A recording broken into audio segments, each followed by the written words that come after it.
speaking in Latvian. Translation is over there. Labdien, cienījamie mediju pārstāvji! Esam valsts prezidenta Edgara Rinkēviča un NATO ģenerāla sekretāra Marka Rutes preses konferencē. Valsts prezidents šodien pirmo reizi tikās ar Rutes kungu pēc apstiprināšanas NATO ģenerāla sekretāra amatā, piedalījās paraugu demonstrējumos. Ilgi nekavējuši došu vārdu Rinkēviča kungam, lūdzu. Jā. Labdien, cienījamie mediju pārstāvji, godātie kolēģi! Vispirms es gribu sveikt NATO ģenerāla sekretāru Rutes kungu šeit, Latvijā, un vēlreiz apsveikt ar stāšanos amatā. I just congratulated you on your appointment and welcome to Latvia. Es domāju, ka šī vizīte šodien šeit Latvijā un mūsu sarunu ādažu bāzē, un tikko mums bija iespēja arī vērot NATO daudznacionālās brigādes vingrinājumu, parāda, ka NATO klātbūtne šeit ir spēcīga, ka ka process, kādā NATO bataljona kaujas grupa pārtāpa par daudznacionālo brigādi, ir sekmīgs. Un es gribētu tiešām vispirms teikt lielu paldies Kanādai kā vadošai valstī, bet arī visiem sabiedrotajiem, kas ir šeit. Paldies karavīriem, paldies virsniekiem par to, kas ir jau izdarīts, un par to tiešām ļoti veiksmīgo adaptācijas un pārējais procesu. Bet neapšaubāmi, ka šodien mēs arī ar NATO ģenerāla sekretāru pārunājām vairākus ļoti svarīgus jautājumus kontekstā gan ar atbalstu Ukrainai, kontekstā ar tiem nepieciešamajiem soļiem, kas ir jāspēr, lai NATO kļūtu spēcīgāka, un dažas lietas, kuras es teicu, es gribētu arī minēt šeit. Pirmais, Latvija šobrīd atvēl aizsardzībai 3,4% no iekšzemes koprodukta. Mēs redzam, ka agresīvā Krievija un tās satelīts Baltkrievija negrasās apstāties ne Ukrainā, ne apbruņojoties, ne arī testējot mūsu gribu, un tādēļ ir pilnīgi skaidrs, ka visiem sabiedrotajiem jau vairs nav jārunā par 2% no iekšzemes koprodukta, bet ir jārunā par daudz lielāku ieguldījumu aizsardzībā. Es teiktu 2,5%, 3%, jau ir tas minimālais slieksnis, kas manā izpratnē ir nepieciešams. Otra lieta, mēs arī runājam par praktiskiem soļiem, kā stiprināt NATO klātbūtni šeit, pretgaisa aizsardzības sistēmas. Mums ir jāmācās no tiem incidentiem, kas ir bijuši pagātnē, kaut vai nokritušais Krievu drons šeit Latvijā. Mums ir jādara viss, lai šeit būtu vairāk NATO, bet arī NATO dalību valstīm ir jādara daudz vairāk, lai stiprinātu ne tikai militāros spēkus, bet arī mobilizētu aizsardzības industriju.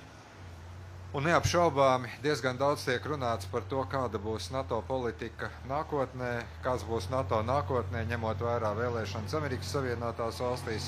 Es domāju, ka mēs abi esam pilnīgi viensprātis, ka tas, par ko šobrīd ir jāuztraucās, ir nevis par to, kāds ir iekšpolitiskais process vienā, otrā, trešā NATO dalība valstī, bet kā spēcināt Eiropu, tās aizsardzību, tās industriju, un tikai tad mūsu transatlantiskās attiecības būs spēcīgas. Un mums nav nekādu šaubu, es domāju, to arī ģenerālsekretārs apstiprinās, par NATO nākotni vai par NATO spēku. Un visbeidzot pēdējais ir Ukraina. Mēs redzam to, kas notiek šobrīd Ukrainā. Es informēju ģenerālsekretāru, ka Latvija turpinās atbalstīt Ukrainu. 0,25% no iekšzemes koprodukta ir iekļaut mūsu nākamā gada budžetā, 26. gada budžetā, bet ir pilnīgi skaidrs, ka NATO jāturpina atbalsts, un es vēlreiz uzsvēru to, ka ir ļoti svarīgi, ka mēs dodam Ukrainai visu, kas tai nepieciešams tūlīt, un ka Ukrainai ir tiesības viss, ko tā saņem, izmantot kaujas laukā bez jebkāda veida ierobežojumiem. Tā kā man bija prieks šodien būt kopā ar karavīriem, kopā ar tik daudzu valstu vēstniekiem, militāriem pārstāvjiem no NATO un ar NATO ģenerālsekretāru redzēt, cik ļoti attīstījušies ir NATO spēki šeit Latvijā, bet tas ir tikai viens solis no austrumu flangu stiprināšanas. Ar šo lieku punktu un saku paldies Markam, ka viņš ir šeit, un vārds ir NATO ģenerālsekretāram. Okay.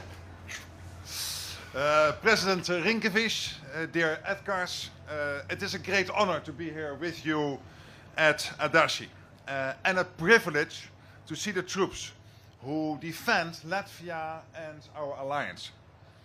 Our collective strength transcends borders and crosses oceans. There are boots on the ground from North America, with Canada leading this NATO multinational brigade. And as we know, more than 12 nations from across Europe are by their side. From the high north to the Western Balkans, from the North Atlantic coast to the Baltic Sea. Europe and North America together, all for one and one for all.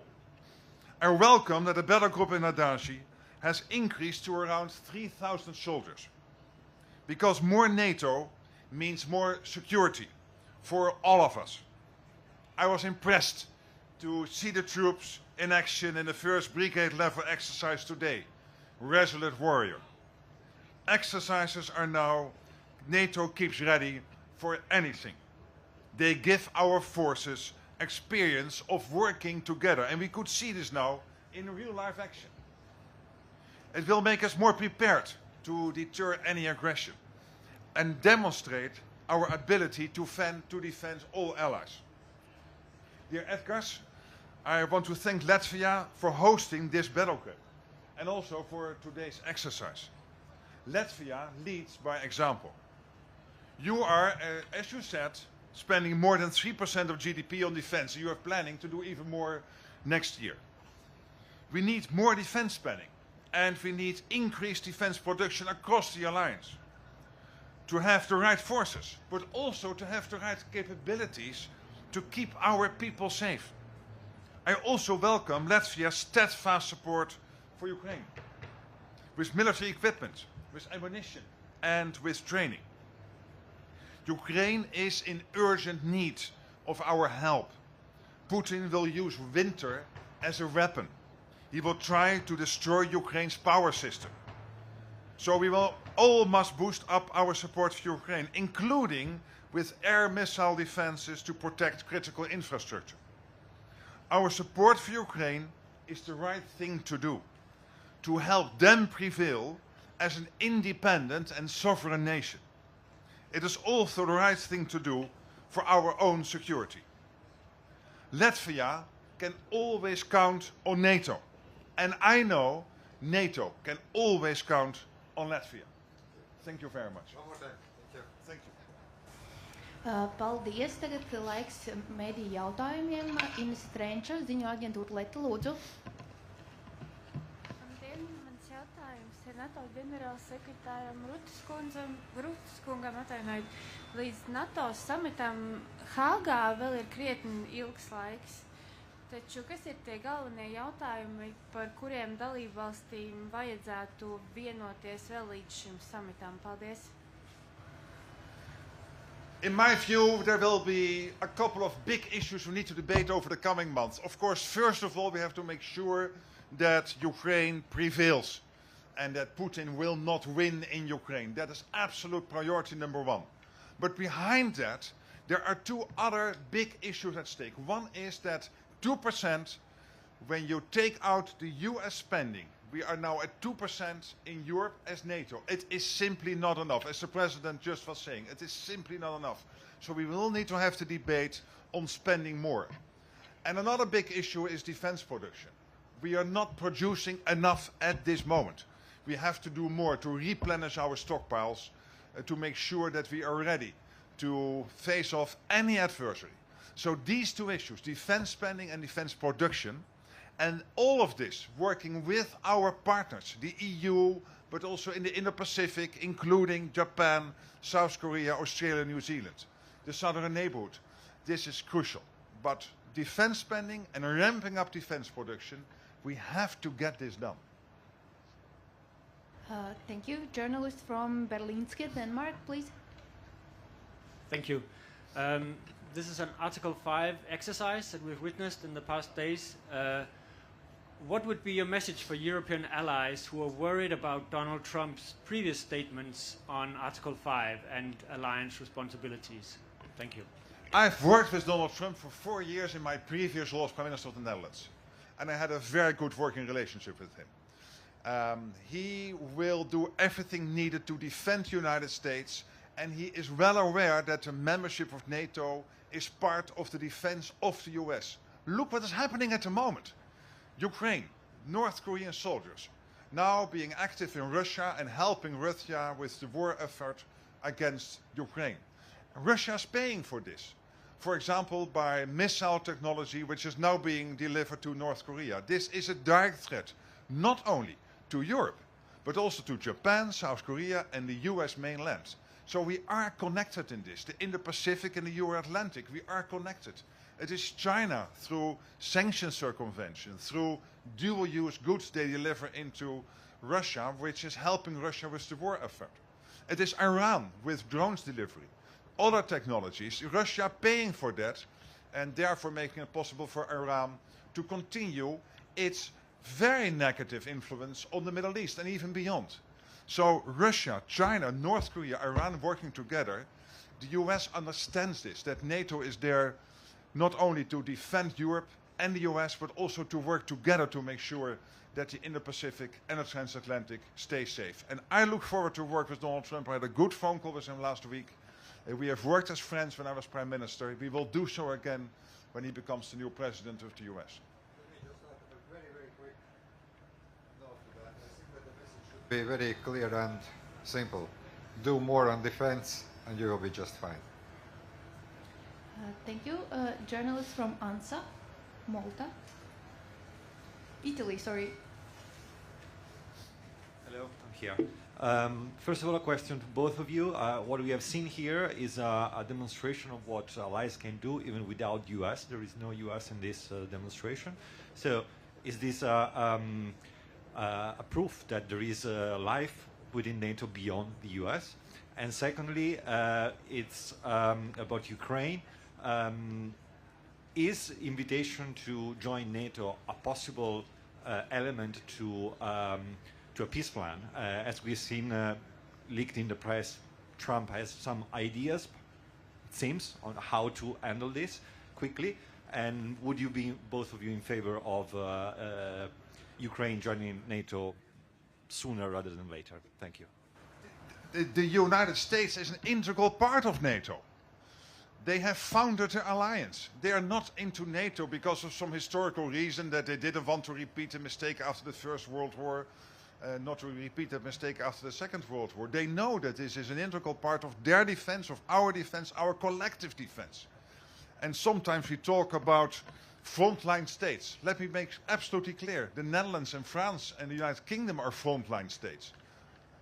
We are there together with the Baltics, Poland, all the other member states of NATO. We are all frontline states. There is not a frontline state which is closer to Russia or farther away from Russia. And we need the US, and the US needs us. We need each other to work on this. It was Trump who, from 2016 onwards, was pushing us on this part of NATO to spend more on defense. Look what's happening on Latvia, moving up to north of 3.5%. Overall, EU, NATO now at 2%, and we need to do more. We need to ramp up industry production. So on all of this, we need the US needs us. We are together in NATO, all for one, one for all. Then on Ukraine, it is only the Ukrainian government which can decide to start talks with Russia on how to end this. But they have to do this from a position of strength. And that is why we need to continue to deliver defense aid into Ukraine to make sure that they will be in that position of strength when that day comes at their decision. And we have made clear in NATO that their future will be in NATO. That is a decision we repeated again at the NATO summit in Washington. The irreversible path towards NATO membership for Ukraine. And we are building the bridge by the $40 billion pledge, by the command we are setting up in Wiesbaden, by all the bilateral security agreements many allies have now made bilaterally with Ukraine. This is building the bridge towards future NATO membership for Ukraine. Let me just also to answer both questions. First of all, United States has been, is, and I'm completely sure is going to be indispensable partner for Europe, indispensable for European security. but I think that it is very clear that we all need to step up when it comes to our defense and security. We all need, as Secretary General just said, not only to step up defense spending, but also to mobilize military industry, defense industry, and do many things. Also to be prepared for all kinds of hybrid challenges that all of our countries have been facing, are facing, and I'm quite sure will face. So from that point of view, I very much agree with Mark on the description that the United States are integral part of NATO. And indeed, we do hope that the US presence is going also to continue in this part of Europe and in Europe in general. On Ukraine, just a couple of points. We have invited both Ukraine and Georgia to be a candidate countries back in 2008 at the Bucharest summit. They are candidates. Already 16 years we have seen quite challenging developments both in Georgia and in Ukraine. And I do believe that to some extent some kind of unclarity that unfortunately we have seen on the part of alliance also was the part of problem that we are now seeing in Europe when we see the war in Ukraine. Number two, I do believe that we need to have comprehensive plan for Ukraine, and we still have speculations about what the incoming US administration's plan for Ukraine would be. I would frankly wait and of course be happy to discuss those issues with the incoming administration, what the exact plan there is. But let's face it, at this point we also see that Russia is not willing to sit at the table. Russia actually is stepping up military operations and activities, and whenever we want to have any kind of political process, you have both. Ukraine, you can't agree on peace plan without Ukraine, but also Russia must sit at the table and Russia must be willing to negotiate. As of the invitation to join NATO, well, I very much want to echo what Secretary General said. We have reaffirmed back in July in Washington that it's not about if, but it's about when. And let's now work together to make sure that there is as best possible solution for Ukraine, in Ukraine, with the participation of Ukraine, but also that we work out a very strong security guarantees. And my strong belief so far has been that the only real security guarantee is Ukraine being part of NATO. Whether as NATO allies we can all agree, all 32, because this is unanimous decision that we must make, remains to be seen, but at least this country is going to work towards that end. Paldies, ar to arī beidzam preses konferenci. Good. Probably we were so